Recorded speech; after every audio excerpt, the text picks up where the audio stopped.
এটা হচ্ছে সিরাজঙ্গল বনগ্রাম সিরাজঙ্গল এলাকা। এখানে আসলে পানি যখন আসে তখন দেখার মতো একটি জায়গা হয়ে যায়। আর এই সময়েও কিন্তু এখানে বিকালবেলা আসলে অনেক লোক এখানে এসে সময় কাটায়। জায়গাটি সুন্দর একটি জায়গা।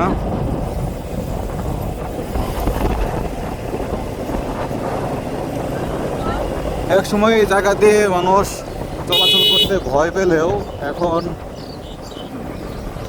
মানুষ সেই আগের মতো ভয় আর করে না।